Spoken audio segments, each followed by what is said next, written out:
Sit down. Are you deaf or just stupid? Judge Whitaker's voice cracked through the courtroom like a whip. His gavel slammed against the block, echoing across the paneled walls until silence swallowed every breath. All eyes turned toward the man standing before the bench.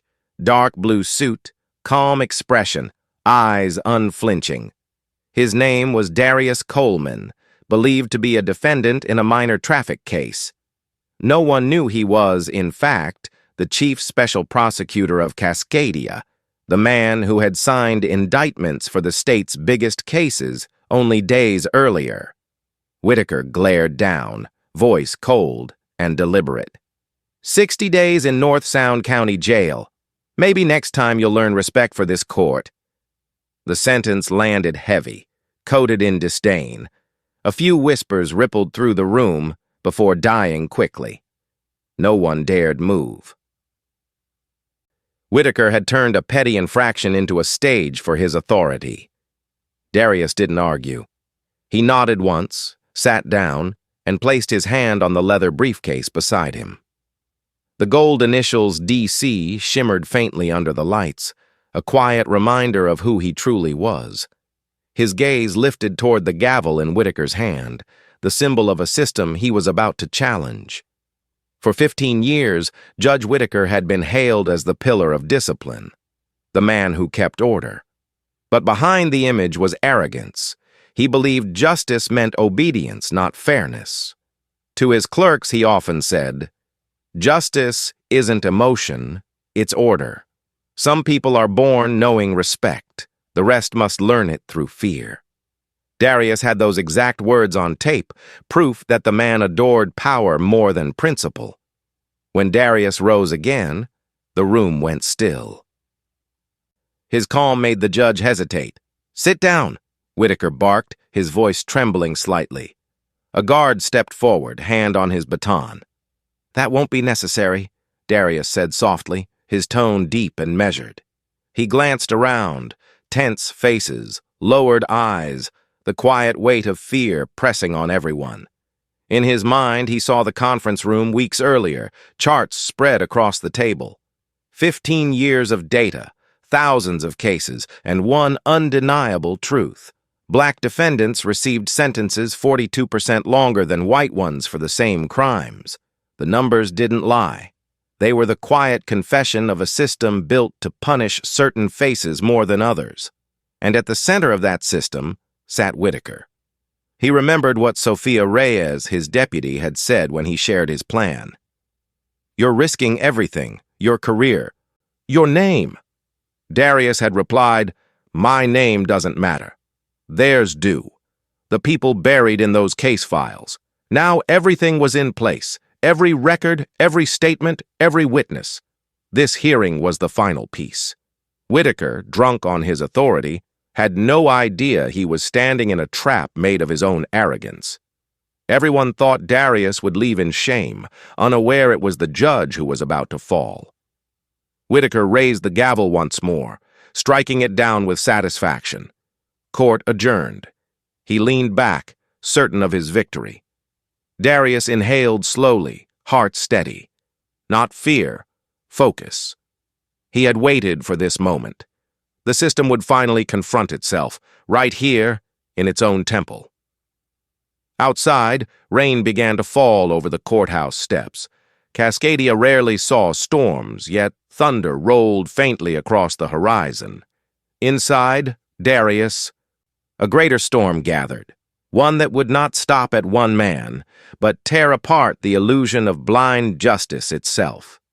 Soon, the recordings and data he had gathered would surface. The files would be unsealed, and Whitaker's own words would echo against him. The man who silenced others with his gavel would face a silence of his own, the silence that follows the collapse of power built on fear. Darius looked once more at the bench, memorizing the face of a man who believed he ruled justice. Then he stood, calm and certain, knowing that the storm outside was only the beginning. Inside the oak-paneled courtroom, Judge Harold Whitaker sat upright behind the bench, his eyes as sharp as blades. He believed justice required no compassion, only order. "The world stays peaceful when everyone knows their place," he once told his new clerk. Elise Park, after a hearing, his tone calm yet absolute. That sentence echoed in her mind like the dry strike of a gavel. Whitaker was celebrated as the wall of discipline. For 15 years, he preached justice through punishment, turning pain into a tool of deterrence. But behind that facade of righteousness lay sentences that tilted heavily to one side. When Jamal Everett, a 23-year-old black college student, was arrested for a minor bar altercation, Whitaker coldly declared, 18 months in county jail. You'll learn respect there. 3 weeks later, Tristan McLeod, a white man charged with the same offense, received 6 months of probation. A mistake of youth, Whitaker said kindly. Elise sat recording every word, her hands trembling slightly. 2 men, 2 lives, divided only by skin color. That night, at a bar near the courthouse, glasses clinked beneath dim lights. A few young lawyers whispered, "He's been doing this for years. The North Sound Chronicle even calls him the keeper of order." Another smirked. "You want a promotion? Buy him a drink at Raincrest. You want to stay safe? Don't mention fairness." They toasted quietly, eyes meeting in silent understanding. All of them part of a system ruled by fear, one that Whitaker controlled effortlessly. Meanwhile, on the 8th floor of the Attorney General's office, Darius Coleman replayed an old recording. Whitaker's voice filled the room, metallic and cold. "Some people need to be reminded that justice isn't for the weak." Darius stopped the playback, narrowing his eyes. He knew Whitaker's power didn't come from his words, but from how he made injustice look like morality. In the cabinet behind him were boxes of evidence, charts, sentencing comparisons, racial data, 15 years of numbers painted red with bias and silence. Elsewhere, Elise sat alone in her small apartment, a cup of tea gone cold before her. She remembered Jamal's eyes as he was led away. No pleading, only despair. For the first time in her decade as a clerk, shame outweighed fear. Yet fear soon followed. Who could challenge a man who could end a career with one signature?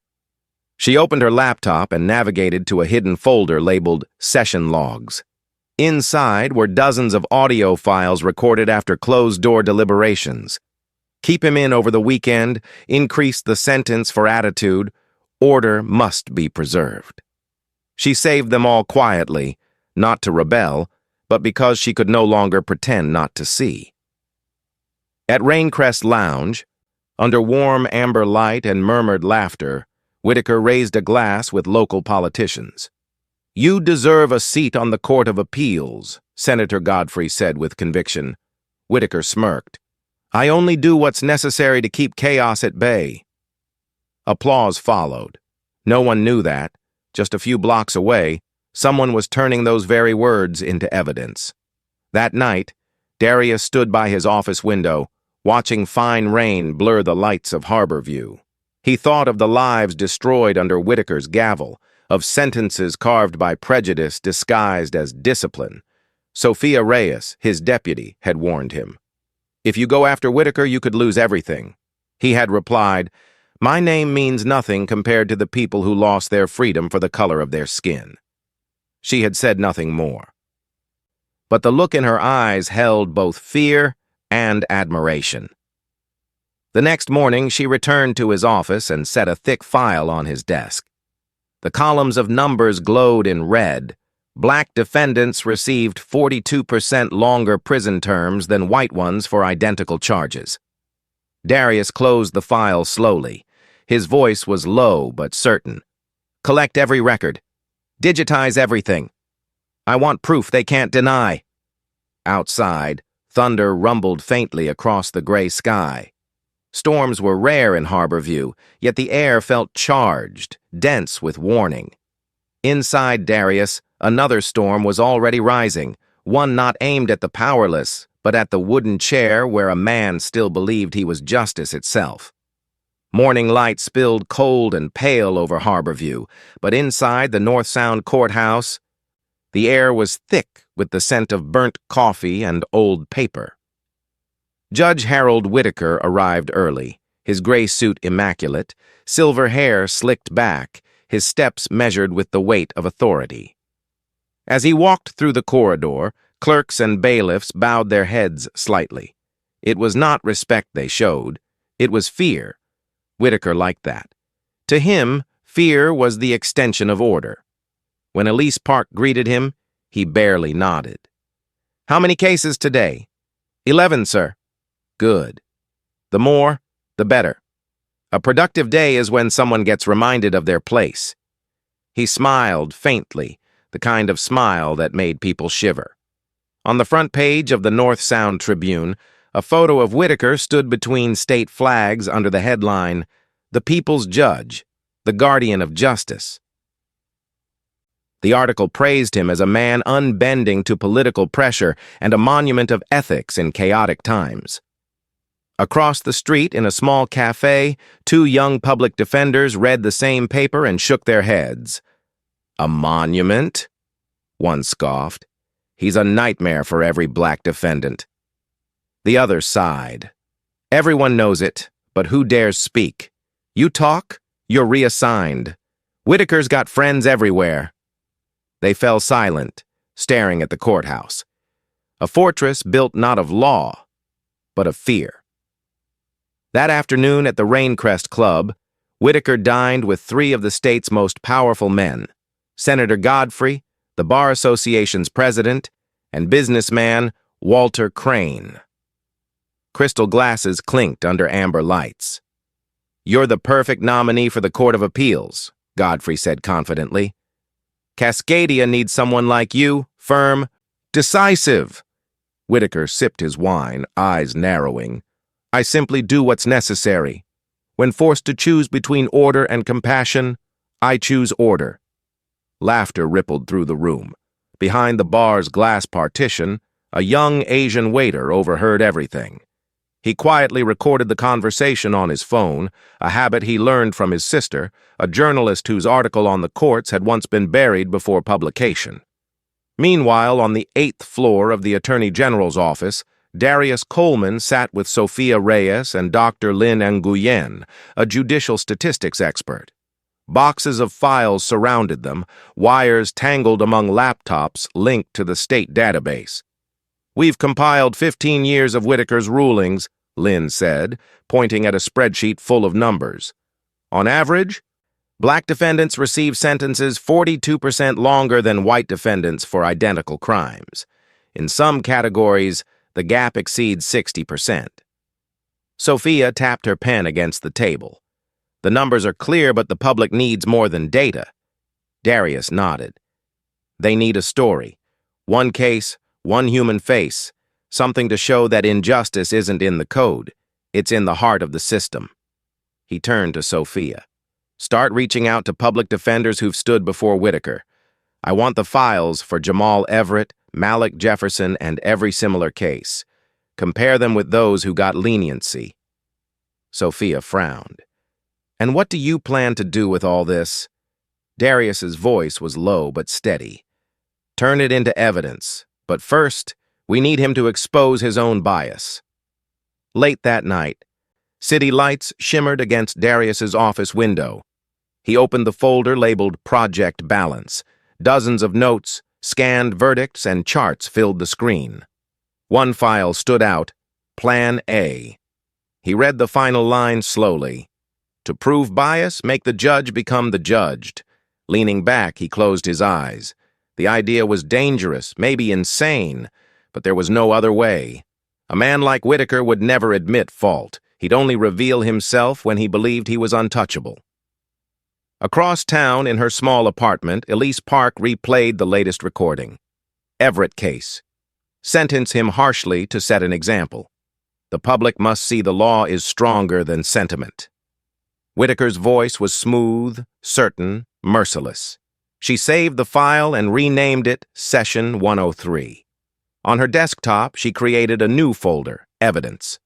For the first time, Fear turned into resolve. In Darius's office, a cold wind slipped through a half-open window. He stood, gazing across the street at the courthouse glowing under the yellow lights. The pieces were falling into place. The data, the recordings, the witnesses. Only one thing remained. The moment Whitaker felt most secure, so Darius could rip away the mask of justice. Outside, rain began to fall, each drop striking the glass like a ticking clock. Darius knew when the final drop fell, the order Whitaker had built for 15 years would collapse, right there, on his own bench. The Cascadia State Attorney General's office was already glowing with light before dawn. On the 8th floor, the Special Crimes Division looked less like an office and more like a war room. Whiteboards lined the walls, covered in diagrams, red graphs, and tangled lines connecting names, cases, and trial years. At the center stood Darius Coleman, sleeves rolled up, his sharp eyes cutting through the room like a scalpel dissecting the system itself. "Report," he said evenly, his voice calm but heavy. Dr. Lynn Nguyen placed her laptop on the table, the screen filled with dense columns of data. "I reviewed every ruling Whitaker has made since his first year on the bench," she said. "On average, sentences for black defendants are 42% longer. For minor drug charges, the gap reaches 60%. The room fell silent. Sophia Reyes, deputy lead investigator, tightened her grip on her pen. "That's not statistical variance," she said quietly. "That's systemic discrimination." Darius stepped closer to the screen, his finger tapping a red line. "If it happened once, we could call it bias. But when the same pattern repeats for 15 years across 2,000 cases, it's intent." He turned to Lynn. "Compare it with rulings from other courts to rule out regional factors." Lynn nodded. "I already did. The statewide average is nearly 3 times lower." Sophia opened a brown folder. "Here are the unofficial complaints, letters from public defenders, internal reports, and 3 ethics petitions that were blocked before reaching review." She looked up, her voice tightening. "All deleted from the system within a week." Darius gave a slight nod. "Not surprising. He has allies on the board, but we have something they can't erase. Data." He signaled the technician to turn on the wall display. Hundreds of glowing dots filled the screen, each representing a case. When Darius applied a filter by race, the left side flared crimson, the right dotted faintly in blue. "This," he said, "is the true face of justice under Harold Whitaker." Someone asked softly, "What are you going to do with this? Give it to the Judicial Integrity Commission?" Darius shook his head. "No. They'll bury it before it's seen. To take down a fortress, you strike from inside." Sophia frowned. "You mean we make him expose himself?" Darius interrupted, his eyes burning with purpose. "A fall in public, undeniable and irreversible." Lynn hesitated. "You're taking a huge risk. One wrong move and you lose everything." Darius smiled wearily. "What's a career worth if justice stays crooked?" Later that night, long after the office lights dimmed, Darius stayed behind. The monitor cast a harsh glow over his face. He opened a file titled Operation Equity and typed a note. Objective: make Whitaker reveal his bias under real courtroom conditions, with surveillance and evidence on record. He paused, breathing deeply. The plan was reckless, maybe suicidal, but it was the only way to prove what couldn't be seen. Outside, the wind swept through the trees along Harborview Boulevard, neon signs flickering like restless waves. Darius looked down at the empty lot where his car was parked, picturing himself walking into that courtroom not as a prosecutor, but as a defendant. A chill ran through him, followed by a steady heat in his chest. Resolve. The next morning, Sophia returned with dark circles under her eyes. "Personnel update," she said. "Whitaker's nomination for the Court of Appeals is confirmed. The vote happens in 3 weeks." Darius was silent for a moment, then smiled faintly. Good. That gives us a deadline. He stood, took a red pen, and circled the 5th day on the wall calendar. Before that vote happens, he said quietly, he won't be fit to sit on any bench. Sophia stared, her voice trembling. What are you planning to do? Darius turned to her, his tone low and unwavering. I'm going to make him sentence me. The words hit the air like a hammer. In that moment, Sophia understood there was no turning back. She nodded slowly, fear and conviction meeting in her eyes. Somewhere in the distance, a clock struck. Across the bay, the North Sound courthouse loomed in the fog, and in the heart of Harborview, the countdown had begun. Between a man who believed in power and another who believed in truth. That night, the city of Harborview drowned in a fine, cold rain, each drop tapping against the window like the ticking rhythm of a plan taking shape. Darius Coleman sat in his dimly lit apartment, the soft glow of a desk lamp reflecting across his face. Before him lay a file titled Malcolm Coleman, Traffic Violation and Resisting Arrest. The words tightened his chest. Malcolm's his younger brother, a tech executive with no criminal record, had become another casualty of the same system Darius was about to expose. He pressed play on an old recording. Malcolm's voice trembled through static. I didn't do anything, Darius. I just asked why they searched my car, and suddenly I was handcuffed. The officer said I was acting defiant. Then they transferred the case to Whitaker's court. Darius stopped the recording, his fist tightening. He knew exactly what that meant. A minor offense, but under Whitaker, it would become a public lesson. Another example for a community that was never meant to win. He opened his notebook and wrote, Objective, experience systemic bias as a defendant. Conditions, minor offense, sufficient for arrest. Jurisdiction, North Sound. Secondary goal, record judicial reaction. He looked at the words, then up, his gaze firm. He understood the cost, his reputation, his career, maybe his freedom, but it was the only way to force justice to look at its own reflection. The next morning at the Attorney General's office, Sophia Reyes entered with worry in her eyes. You're really going through with this? Darius kept writing, his tone steady. I need living proof. Data, audio, testimony. They're all indirect. I want Whitaker to sentence me with his own hand. Sophia slammed a folder onto the desk. You'll destroy your career. If anyone finds out this was staged, they'll strip you of your authority. Darius met her gaze. If I stay silent, how many more will be crushed under his gavel? I'd rather lose my name than live in a system built on lies. Sophia said nothing.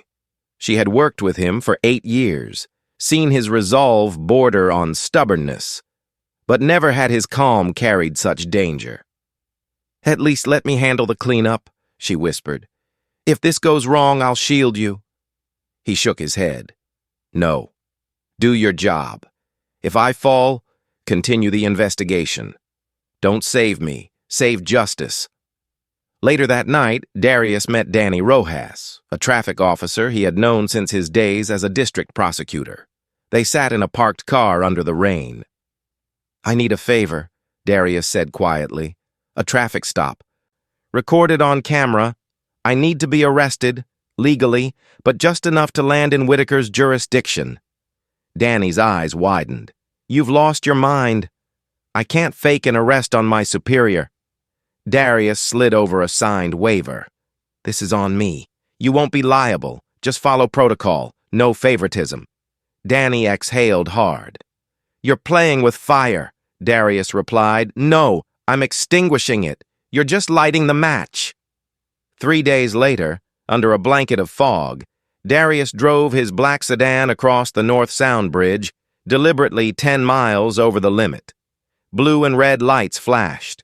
He pulled over, lowered his window. Danny approached, performing each step by the book. When Darius delayed his response, Danny whispered, I'm sorry, man. Darius nodded. Do it. 3 minutes later, the click of handcuffs echoed through the mist. A passing local journalist captured the arrest on video. A well-dressed man arguing with police.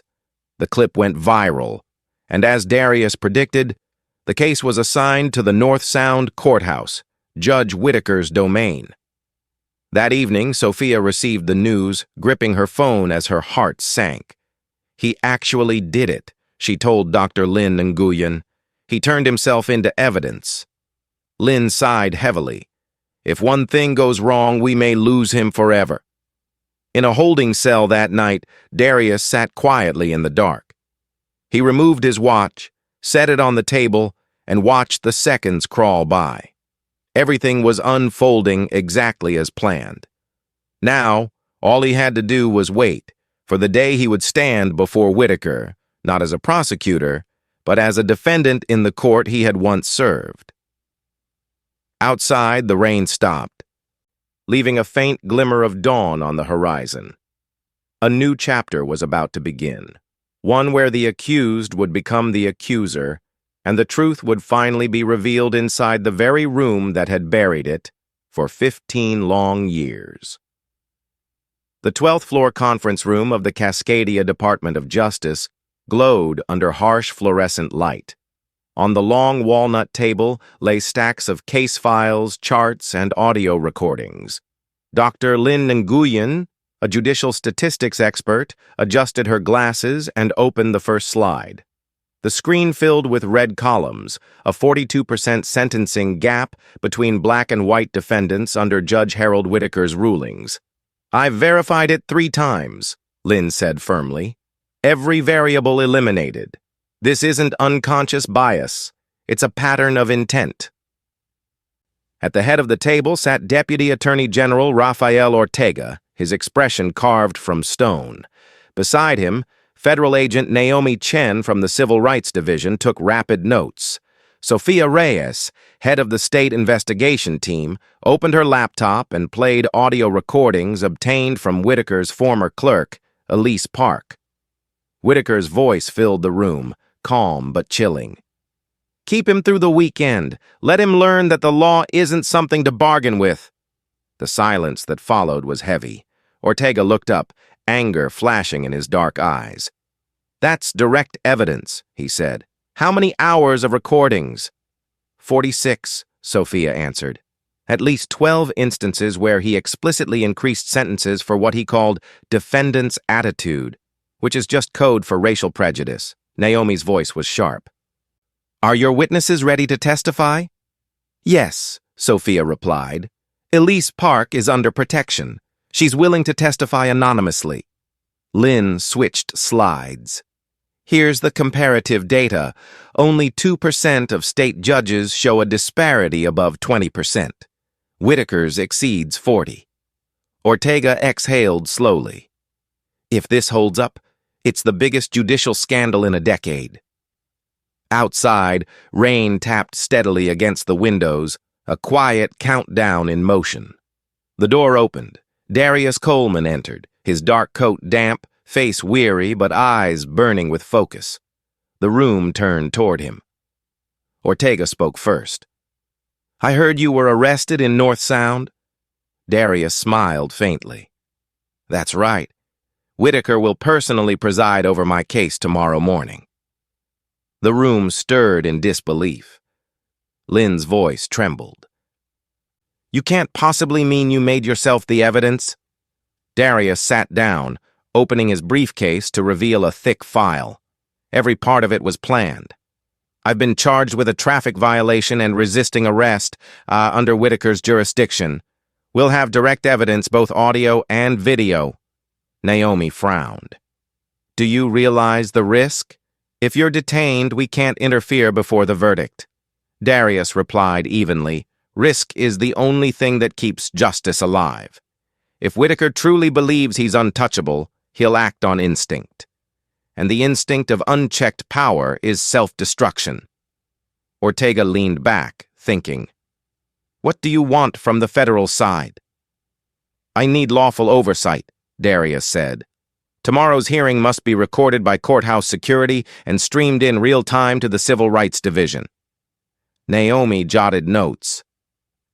I can request an emergency order tonight, but if he discovers who you are, Darius interrupted with a faint grin. He won't. All he'll see is a confident black man, exactly the kind he loves to teach a lesson. Sophia's voice was tight. What about us? Stay silent, Darius instructed. No reactions, no intervention. When he sentences me, we'll have the perfect record. He turned to Lynn. After the hearing, upload all data to the federal encryption server. If I don't check in within 24 hours, deliver everything to Ortega. The room went still. The rain outside intensified. Ortega finally spoke. Mr. Coleman, I've never seen anyone gamble like this, but if you're right, you'll save the entire system. Darius shook his head. I don't want to save the system, he said quietly. I want to make it accountable. When the meeting ended, it was near midnight. Darius stood in the corridor, gazing at the rain-soaked city. In the amber streetlight, the North Sound courthouse loomed like a slab of cold stone. He whispered to himself, tomorrow, he won't be the judge, he'll be the evidence. Naomi Chen was the last to leave. She paused beside him. If something goes wrong, what do you want me to do? Darius turned, his voice calm. Just keep the cameras rolling. That's enough. In the distance, thunder rumbled. The city lay still beneath the storm as the silent revolution of justice began counting down its final hours. The morning in Harborview was so cold that every breath turned to white mist. Outside the gates of the North Sound courthouse, dew clung to the gray stone steps, catching the faint sunlight. People said it was just another minor hearing, yet an unusual number of reporters had gathered. News of a black man arrested for resisting law enforcement had spread quickly. None of them knew that the man in handcuffs inside the police car was actually the state's special prosecutor, Darius Coleman. He stepped out of the vehicle, coat damp with frost, eyes fixed on the heavy wooden doors ahead. Everything was unfolding according to plan. 2 guards escorted him through the long hallway, fluorescent lights flickering over the stained floor. Behind a door frame, former court clerk Elise Park stood still, her heart pounding. She knew this was the day it would all come undone, the day truth would finally emerge from the shadows she had preserved in hidden recordings for 2 long years. Inside the courtroom, Judge Harold Whitaker sat behind the bench, his expression as cold as carved stone. When Darius was brought in, Whitaker glanced at him, smirking faintly. "You're one of those overconfident types, aren't you?" His gravelly voice filled the room. "I've read the file. Traffic violation, failure to comply, resisting arrest. You realize this could cost you 60 days in jail?" Darius didn't flinch. "Yes, Your Honor," he said calmly. "I understand the consequences of every action." Whitaker leaned forward. "Good. I hope by the end of today you'll learn some humility." In the back row, Sophia Reyes sat among the spectators, forcing herself to stay composed. Her pulse thudded in her ears. Every movement, every word was being secretly recorded from 4 security cameras authorized overnight by Agent Naomi Chen. Everything was going exactly as planned. Whitaker, arrogant in his power, had no idea he was building his own indictment. The prosecutor assigned to the case, a local district attorney, began reading the report in a monotone voice. To Darius, the man was just another pawn on a larger chessboard. Whitaker cut him off mid-sentence. "Spare us the paperwork. The defendant clearly disobeyed a lawful order. I don't have time for people who think they're above the law." His gaze fixed sharply on Darius. "Do you have anything to say in your defense?" Darius met his eyes. "Only this, Your Honor. I believe justice is not measured by words, but by how we treat each other." Whitaker chuckled. "Spare me the philosophy. Save your speeches for prison." A murmur rippled through the courtroom.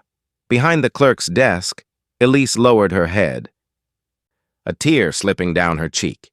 She knew every word was being captured, and every word would soon become undeniable proof. 15 minutes later, Whitaker delivered his verdict. 60 days in jail, no parole, no suspension. The gavel struck like thunder. Silence swallowed the room. Darius remained still, only nodding once. He glanced at the clock. The recording was perfectly timed. Outside, in a surveillance van, Naomi Chen watched the live feed. "He did it," she said to Deputy Attorney General Ortega. "He sentenced a senior prosecutor without reviewing evidence or questioning testimony." Ortega exhaled, half angry, half stunned. "I thought he was smarter than that." Inside, as officers moved to escort the defendant away, Darius raised his head. His voice was calm but firm. "Your Honor, may I say one last thing?" Whitaker frowned. "There's nothing left to say. This hearing is over." "Just a minute," Darius continued, his gaze unwavering. "I am not who you think I am. My name is Darius Coleman, Special Prosecutor for the state of Cascadia." The courtroom erupted in gasps. Whitaker froze, color draining from his face. Elise dropped her pen. Sophia covered her mouth, tears brimming in her eyes. Darius reached into his coat and lifted his badge. The light glinted off the seal of the Department of Justice. "Everything you said, everything you did, was recorded. Today, I stand as the accused, but in a few hours, you'll stand before the law." Whitaker's lips parted, but no sound came. The power he had wielded for 15 years began to crumble. The wooden gavel slipped from his hand, clattering onto the stone floor. In that moment, Darius knew. The storm of justice he had been building for years had finally struck. The courtroom froze in a silence so heavy it seemed time itself had stopped. The wooden gavel rolled across the floor, clattering to a stop at Darius's feet. Harsh white light from above cast deep shadows across Judge Harold Whitaker's trembling face. He tried to steady his voice, but it cracked with fear. "What kind of trick is this?" Darius stood tall, unflinching. "No trick, Your Honor. This is evidence." From his briefcase, he pulled a thick folder marked Operation Equity, State of Cascadia. "You've just given me the final piece, first-hand proof of how justice has been manipulated." Murmurs rippled through the courtroom. A reporter in the back row raised his phone, secretly recording. Elise Park gripped the edge of the desk, her pulse racing. She had waited 2 years for this moment. Nights spent replaying the recordings she had risked everything to save. Now every word she had captured was about to echo before the man who once told her to remember her place. Whitaker slammed his hand on the bench. "This is contempt of court." "You have no authority," Darius cut in, his voice firm but controlled. "I have full authority. A special oversight order signed by Deputy Attorney General Ortega and Federal Agent Naomi Chen. Every image and sound from this morning is stored with the Department of Civil Rights." His gaze swept the room. "We're in a courtroom, aren't we? Then let justice be exposed in the very place it's been buried." Whitaker shot to his feet, his face flushed red. "Bailiff, remove him." But the officer hesitated, eyes darting between Darius's badge and the tense room. At the door, Sophia Reyes entered holding a document stamped with a crimson seal. Her voice rang out clearly. "By emergency order of the Department of Justice of the state of Cascadia, Judge Harold Whitaker is hereby suspended from judicial duty pending investigation of civil rights violations." The words struck like another gavel. Whitaker's face drained of color. "Impossible. You have no jurisdiction in my court." Darius bent, picked up the fallen gavel, and set it back on the bench. "Authority doesn't belong to those who abuse it. Today, the law will defend itself." Opening the file, he revealed pages of charts and tables. 15 years, 4,200 cases. Sentences for black defendants averaged 42% longer. White defendants were granted parole 3 times more often. "Would you like to explain that, Your Honor?" Whitaker's breathing grew ragged. He glanced at the cameras, then growled, "You don't understand the pressure of this bench. Every sentence is a moral decision." Darius raised an eyebrow. "Moral? Then let's hear your morals." He nodded toward Elise. With trembling hands, she opened her laptop and pressed play. Whitaker's voice filled the chamber, crisp and undeniable. "Keep him through the weekend. Let him remember the law still belongs to us." The room froze. Gasps rippled through the crowd. Elise played the next clip. "Increase the sentence. He needs to learn respect. The public will see order restored." Whitaker shouted, "That's illegal evidence." Darius replied sharply, "It's lawful." She was a court employee, and she chose to tell the truth. Just then, Agent Naomi Chen entered from a side door, flanked by 2 federal officers. She held up a warrant.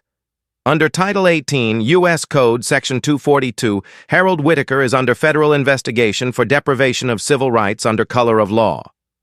The agents stepped forward, placing hands on Whitaker's shoulders. He struggled, voice breaking. "You're destroying justice!" Darius met his eyes. "No, we're returning it to the people."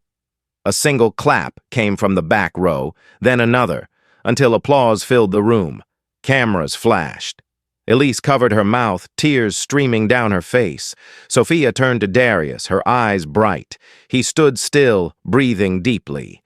After 15 years of cold verdicts, justice finally had a face, not of power, but of truth. Whitaker was led away between the agents. Passing Darius, he stopped, voice hoarse. "You'll regret this." Darius replied calmly, "I've spent years regretting letting you sit on that bench. Today, I stop regretting." The courtroom doors closed behind him.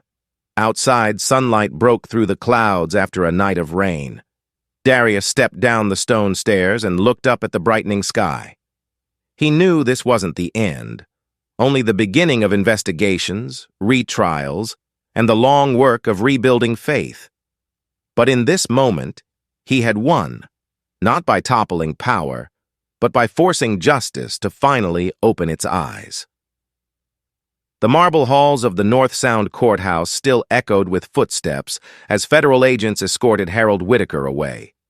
Cameras flashed, reporters crowded in, capturing the image of the man once praised as the symbol of justice, now handcuffed in broad daylight. The arrogance that had defined Whitaker's face was gone, replaced by the raw terror of a man used to controlling others, now being controlled. He glanced back, his eyes burning with hatred at Darius Coleman, who stood tall in the center of the corridor, silent and unmoving. Inside the courtroom, lawyers, journalists, and the public remained frozen in disbelief. Elise Park sat still, tears streaming down her face. She had never imagined that 2 years of quietly recording those dreadful chamber meetings would become the cornerstone of history. Darius approached, gently resting a hand on her shoulder. "You did the right thing," he said softly. Elise's voice trembled. "I just wanted to stop feeling like I was part of it." Darius nodded. "We've all been silent too long." Outside the courthouse, Deputy Attorney General Ortega and Agent Naomi Chen waited. When Darius stepped out, Ortega handed him a thick folder. "We just authorized a full review of every case Judge Whitaker has ruled on in the past 15 years. A special judicial committee is being formed as we speak." Naomi added, "Federal oversight will join the investigation. We're not just prosecuting a man. We're examining an entire system." Darius looked down at the report marked with the seal of the Department of Civil Rights and the bold title, Judicial Misconduct and Civil Rights Violations. He gave a weary smile. Then it's begun. Within hours, the media storm erupted. National outlets ran headlines. Judge Harold Whitaker, arrested for deprivation of civil rights. Television networks replayed the video of Darius holding up his badge in court, described as the moment justice looked itself in the mirror. In the southern neighborhoods, where families had long mourned sons and daughters condemned by Whitaker's rulings, People watched in silence. One mother whispered, "My boy is finally vindicated." That afternoon, back at the Attorney General's office, Darius returned to work. Sophia Reyes waited with a new stack of files. "Over 50 public defenders have filed petitions for retrial," she said, her voice shaking. "And some other judges are being named for similar sentencing patterns." Darius flipped through the documents quickly. "We'll form a review commission. Every case must be re-examined using verified data." He looked up at her. "We can't let Whitaker become just a symbol. This has to be the beginning." Elise entered the office carrying a USB drive containing all the original recordings. "I want to submit these officially," she said quietly. "I don't want to hold on to them anymore." Darius accepted the drive, his voice warm. "You've carried them long enough. Now let them do what's right." Elise nodded and left in silence. When the door closed, Sophia said softly, "You know, starting today, people will call you the man who made justice answer for itself." Darius smiled faintly. "I'm just doing my job. The real courage belongs to those who suffered injustice, yet still believed in the law." That night, as the city glowed under streetlights, Darius sat alone in his office. Outside, the courthouse sign still shone, but its meaning had changed. He opened his laptop and typed his first report to Ortega. All evidence confirmed, requesting immediate asset freeze, record sealing, and expansion of federal investigation. When he hit send, he leaned back, exhaustion washing over him. But beneath it was a rare peace. Across the hall, Naomi Chen spoke softly into her phone to Washington. "Yes, he's in custody. We have recordings, video, and data. It's irrefutable." After a pause, her tone softened. "No, this isn't just a case. It's a turning point." The next morning, Whitaker appeared in a brief press conference, his hands cuffed, face drawn and pale. He forced a smile. "I only did what the law demanded." Reporters shouted over one another. "Do you have anything to say to those you wrongfully sentenced?" Whitaker stayed silent as two agents led him away, his figure disappearing behind the steel doors. Darius watched the footage, not triumphant, not proud, only deeply sad. It was the sorrow of witnessing power corrupted beyond redemption. He whispered to himself, "Justice doesn't win when the guilty are punished. It wins when the good find the courage to speak." Outside, dawn spread a golden hue over Harborview.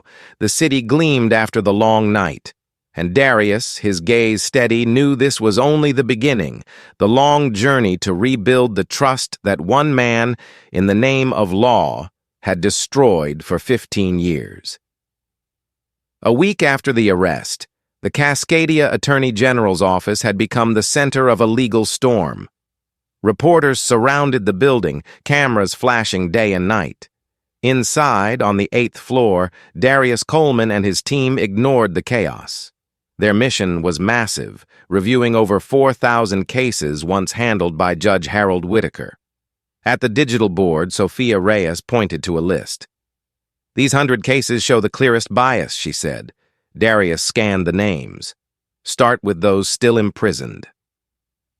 The innocent have waited long enough." Nearby, Dr. Lin Nguyen projected data. Defendants sentenced by Whitaker re-offend at twice the state average. What he called discipline was really despair. Days later, Darius attended the first retrial. Jamal Everett, a student once sentenced to 18 months for a minor fight. When the new judge overturned the case and cleared his record, the courtroom fell silent. Jamal whispered, "Thank you, sir. I never thought this day would come." Darius replied, "No one should suffer for another man's prejudice." The story spread, igniting emotion across the state. Families once silenced by unfair rulings came forward. Some wept, others simply stared at the courthouse that had once terrified them. Elise Park, now under protection, addressed the Judicial Council. Her voice trembled. I used to type those sentences. Whitaker believed he was right. But when justice turns into routine judgment, it stops being justice. Applause filled the room. That night, rain tapped softly on the office windows. Sophia placed a new pile of files on Darius's desk. 437 left, she said. We'll need more people. Darius smiled faintly. As long as every case gets seen through fairness, we'll manage. An email arrived from the federal office. Subject: National Justice Review Project. Naomi Chen had kept her promise. The Whitaker case was now a national model. The next day, Darius visited Malik Jefferson, once jailed 2 years for a few grams of marijuana. Now back in school, Malik laughed. I thought you were just a headline. Darius smiled. I thought justice was just a word. They shook hands. A quiet moment of understanding. Later, Deputy Ortega called. Congratulations, Coleman, he said. You'll head the new Civil Rights Justice Council. Darius replied softly, I only meant to finish Whitaker's case. Ortega chuckled. You started something bigger. You rebuilt the foundation. That evening, Darius wrote his final note. Justice is not a monument but a mirror. Only when we dare to face our reflection can the system heal itself. Leaving the office, he saw the courthouse glowing under the rain, its steps covered in flowers left by strangers. A little boy looked up at his mother. Who's that man? She smiled. The one who made justice tell the truth. Darius paused, hearing her words. He realized he needed no recognition. Faith had already returned. As he walked away into the quiet night, he knew the fight wasn't over. But this time, justice would never stand alone. 6 months after Harold Whitaker was led out of the courtroom in handcuffs, Harborview had changed. On the front of the North Sound courthouse, a bronze plaque gleamed under the sun. Justice is not only law, but truth. People called it the Coleman effect, a wave of reform sparked by one act that spread across Cascadia and beyond. Darius Coleman, now Deputy Attorney General for Civil Rights, still arrived early every morning with black coffee and stacks of files. On his screen, the news reported, 17 states have adopted the Coleman Protocol, a system that detects judicial bias through data and verified recordings. Another headline read, 3 judges suspended in new federal investigation. Sophia Reyes entered with a smile. Good news. Malik Jefferson's conviction has been overturned. He's back in school on scholarship. And Elise Park just received the Civil Courage Medal for her testimony. Darius replied softly. She saved herself. I just opened the door.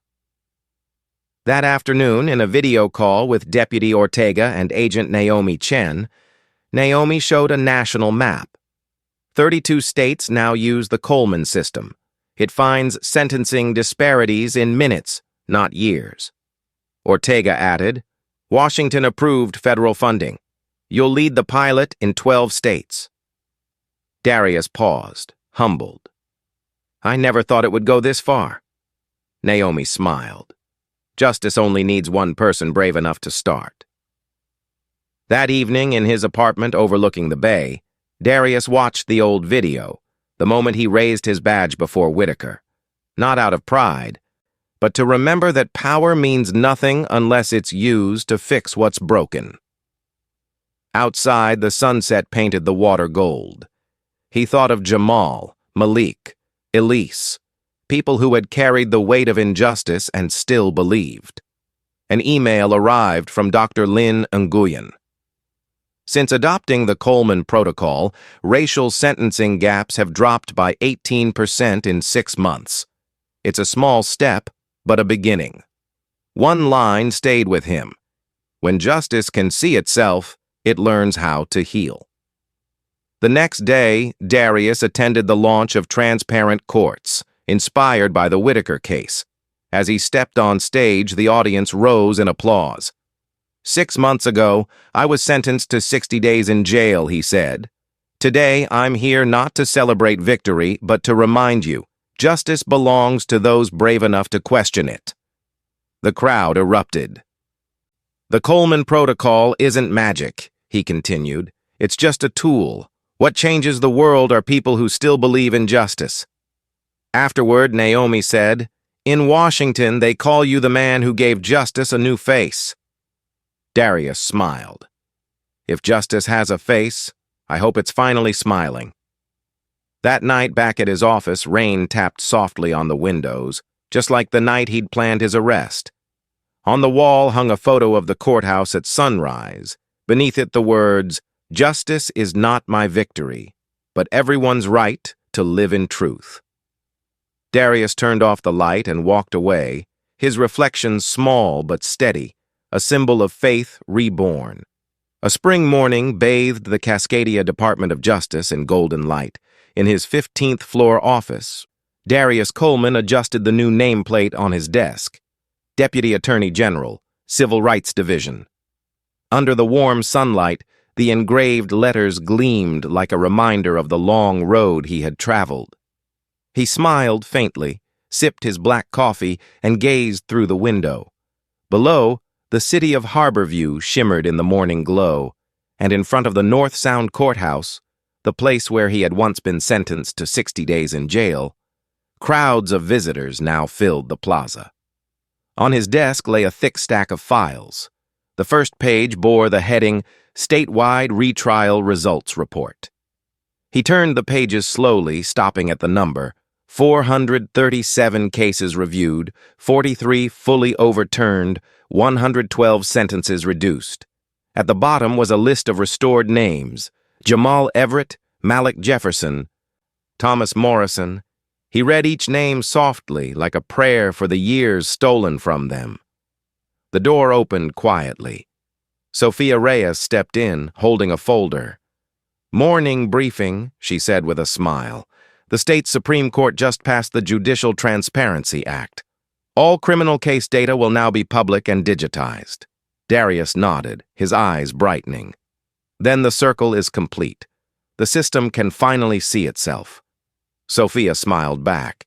"You did what so many only dreamed of." Darius replied gently, "I only helped the system remember the trust it had lost."